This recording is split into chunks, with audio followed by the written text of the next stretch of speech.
Bom dia, pessoal. Hoje a gente vai ter mais uma aula, né, de zootecnia sobre os anelídeos, é a classe que nós estamos estudando, né? As minhocas, reprodução e alimentação, ok? Então, como uma introdução, a minhocultura, a gente já viu que ela é uma prática agroecológica que principalmente as famílias da agricultura familiar, elas utilizam, né, para que elas obtenham um adubo orgânico, para que elas possam estar usando na pastagem, na horta, naquela cultura que elas têm e elas querem utilizar. Ou mesmo até vendendo esse humus, né? Para que ele possa ser utilizado e comercializado entre as pessoas, né? Entre os produtores e os consumidores, né? Então, na minhocultura, não é necessário revirar a matéria orgânica como na compostagem, né? Então, você não vai lá dentro do seu minhocário e vai ficar revirando o seu minhocário, você tem que só revirar a compostagem. Por isso que eu coloquei aqui como introdução, tá? Para vocês não confundir. O objetivo, então, de eu ter o meu minhocário é organizar o sistema e criar as minhocas da melhor forma, para que elas sejam sustentáveis, para que elas produzam humus, que elas se reproduzam, que elas queiram estar nesse ambiente que nós criamos para ela ficar. Então, tem que ser um ambiente muito bem construído, abrangindo as características que elas necessitam, tem que ser um ambiente com comida, né? E comida de boa qualidade, para que elas não fujam do minhocário, para que elas não saiam, que não vão embora, ok, gente? Então, quais são as características, aqui como um resumo, né? Quais são as características gerais, então, do filo Annelida, os anelídeos, né? Então, gente, ele reúne mais de 15 mil espécies, né? Então, ele tem o corpo alongado, cilíndrico, que forma segmentos, né? Anéisinhos, que tem uma sequência. Eles podem viver em água doce e salgada, gostam muito de ambiente úmido e terra firme. Algumas espécies marinhas, só para curiosidade de vocês, possuem expansões laterais semelhantes à perna que auxiliam o rastejamento sobre o fundo do mar. Então, essa classe, né, esse filo Annelida, eles são muito dinâmicos. Então, a classe Oligochateae, que é os Oligochateae, os que significa, né, que a professora já comentou com vocês. Então, oligos, pouco, chaeta, né, quase chata, mas é chaeta, que alguns têm cerdas e pelos, né? Possuem poucas cerdas. Cerdas são as projeções, tipo as pernas, né? Que vai fazer com que ele se desloque no solo. O exemplo disso seria a minhoca, né? De comprimento de 1 a 2 milímetros. Então, aqui a professora colocou em relação à classe Oligachetea, eles vivem em ambientes terrestres, né? Deixa eu colocar essa foto aqui um pouquinho para baixo. Úmidos, aquáticos e água doce. Então, você não vai encontrar minhoca na água salgada, tá, pessoal? É água doce, né? Elas têm poucas cerdas, né? A utilidade é só que elas podem apoiar para cavar a galeria no solo que elas precisam, ok?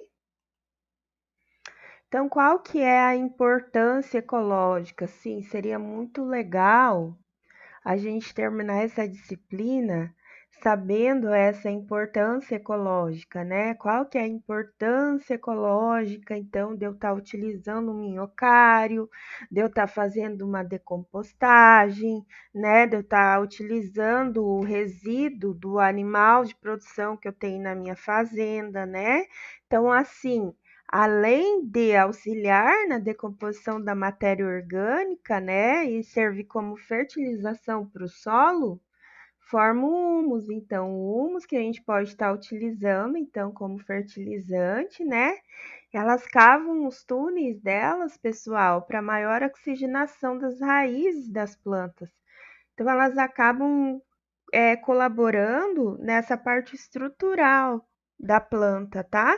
Para que entre mais oxigenação, para que a planta cresça melhor, né? Para que ela consiga sugar os nutrientes melhor.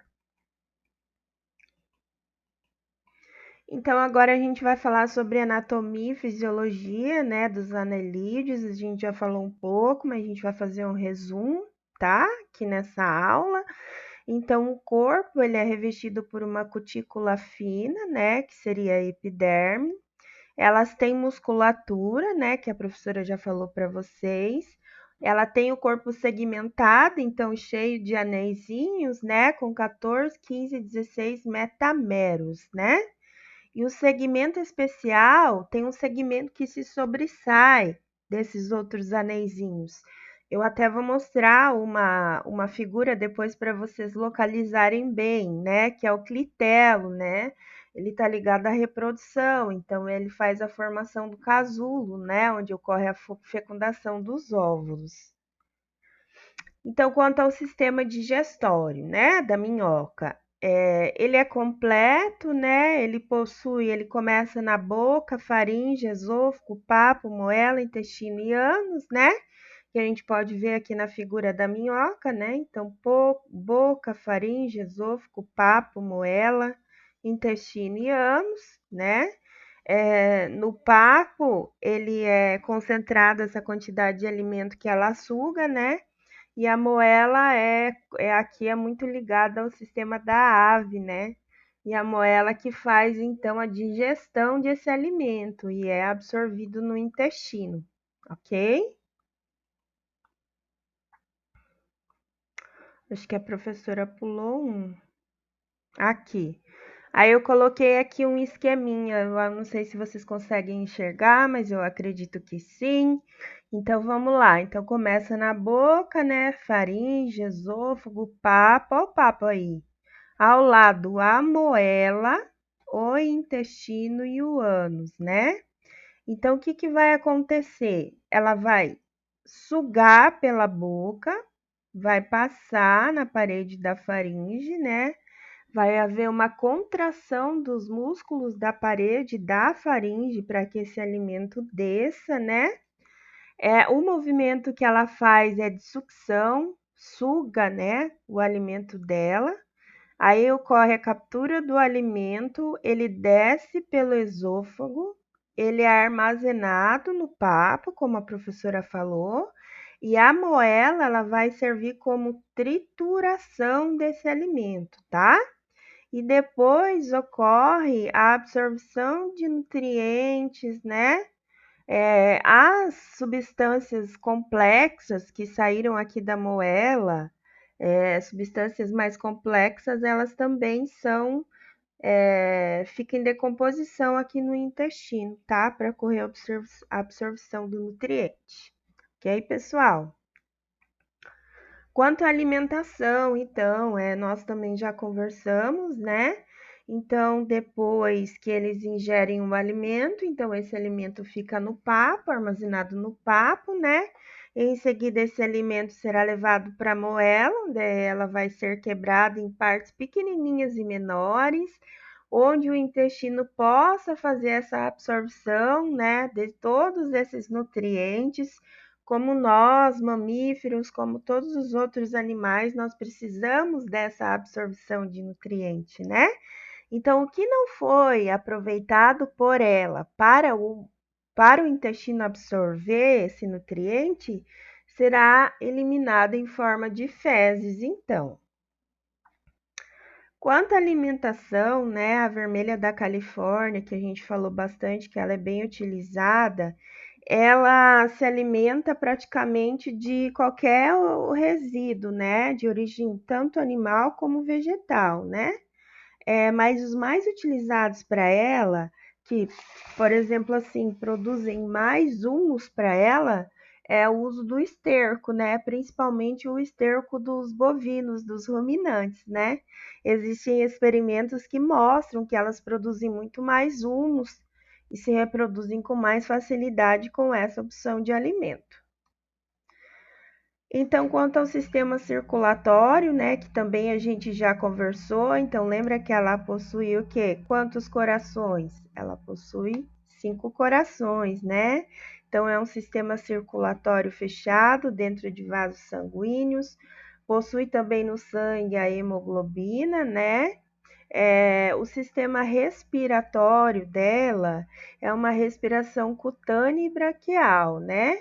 A braquial nas ramificações laterais, né? Então, aqui a gente pode ver em relação ao sistema circulatório, em relação à respiração. Eu até coloquei uma outra figurinha aqui quanto ao sistema respiratório, né? Daí ele vai estar presente e vai variar de cor do habitat dela. Se ela está na água, é uma respiração. Se ela está no solo, é outra respiração, ok? Então, nas minhocas e sanguessugas é cutânea ou por difusão, né? Minhoca. Aqui não é minhoca, né? Aqui é uma sanguessuga, então aqui é um outro animal, não é uma sanguessuga porque tem chifrinhos. É um outro animal e ela respira por braquial, né? Você vê que tem troca de CO2 e entrada de oxigênio, né? É um peripatos. E a minhoca, ela é por cutânea, né? E por difusão. Então, dentro da célula dela que vai acontecer a saída de CO2 e a entrada de oxigênio. Ok, pessoal? Então, ainda sobre o sistema respiratório, né? 2 tipos, nos anelídeos, a cutânea, presente apenas nos animais terrestres, né? A troca é realizada através da célula da pele, como a professora explicou, e a branquial, que a gente encontra até nos peixes, né? Que são as espécies aquáticas, através das brânquias, ok? Quanto ao sistema nervoso, né, ele está presente também, ele é constituído, lembra que a prof falou aquele minhocão, que era um cordão que passava, continuava no corpinho da minhoca, né? Par de gânglios cerebrais que ocorrem em todos os segmentos, né? Quanto ao sistema nervoso aqui, mostrando para vocês o cordão, né? O nervo sensorial dela, que passa por todo o corpo dela. Quanto à reprodução, que é importante para a gente aqui, a reprodução, então é uma reprodução assexuada e sexuada, né? São animais que são considerados hermafroditas, ou seja, possuem os 2 sexos, né? Mas são capazes de se fecundar e serem fecundados ao mesmo tempo, né? A minhoca, ela não pode fecundar assim mesma, ela vai precisar da parceira dela, né? Então, o processo aí da fecundação ocorre mais ou menos entre 3 a 4 horas, né? E gera 3 e 20 filhotes, né? E ela é muito produtiva, pode acontecer várias vezes no ano. Quanto à reprodução ainda, então, é troca de gametas, né? A parte masculina e a parte feminina. O clitelo, né, que é esse órgão, esse segmentinho aumentado que a professora falou que ia passar para vocês verem, ele secreta o muco, né, que endurece o casulo e que vai receber o óvulo. Então, é tipo uma sacolinha, né? Os óvulos e o espermatozoide e a albumina, gente. A albumina é uma proteína que a gente encontra no ovo também, tá? Dentro do ovo, porque a albumina gera vida, né? E a fertilização ocorre dentro do casulo. Então, aqui eu tenho, né, a copulação acontecendo, então elas viram, né, de cabeça para baixo uma para outra e se encostam, né? Então, as minhocas se posicionam em sentido oposto, a cabeça de uma fica na altura do rabo da outra, e o clitelo, que é um anelzinho maiorzinho descolorido na região do corpo, libera um muco onde vai fixar esses óvulos, ok? Então, esse é o critério, pessoal. Olha ali, a gente consegue ver essa partinha mais molinha nela, né? Então, esse ali é o clitelo, onde vai ficar os ovos, o espermatozoide, a albumina e vai ocorrer a fertilização, ok? Então, aqui de novo, né? Depois que elas se separam, né? O clitelo passa a criar um tipo de casa, né? Para esses óvulos. As minhocas começam a andar para trás, arrastando o clitelo no chão para mover o casulo ao longo do corpo, até chegar à cabeça. Nesse caminho, ela passa pela abertura feminina, onde recolhe os ovos e leva até as espermatecas. Então, assim, é uma dinâmica de reprodução, né? Deixa eu colocar no próximo. Então, ali, pessoal, os óvulos, né? Que depois o casulo é deixado ali para os óvulos ficarem ali. E as minhocas, elas ficam cuidando, né? Então, quando os óvulos encontram os espermatozoides, acontece a fecundação, né? Junto com a albumina, que é aquela proteína muito importante, tá? Para a vida. E a minhoca, ela continua se movendo até tirar o casulo do corpo. Então, ela tem que atravessar o corpo com o casulo para que o casulo saia, porque ele está cheio do quê? Da gameta feminino, masculino e está ocorrendo a fecundação, né? Então, ele deixa no solo e protegerá os ovos fecundados enquanto se desenvolvem, sem qualquer supervisão dos pais, tá? O desenvolvimento dos filhotes no casulo pode durar de 2 a 3 semanas, tá? E quando eles saírem dali, de dentro desse casulo, eles já vão ter corpo adulto, ok? Pessoal, a aula de hoje era isso, tá? Espero que vocês tenham entendido, dúvidas e obrigada pela aula.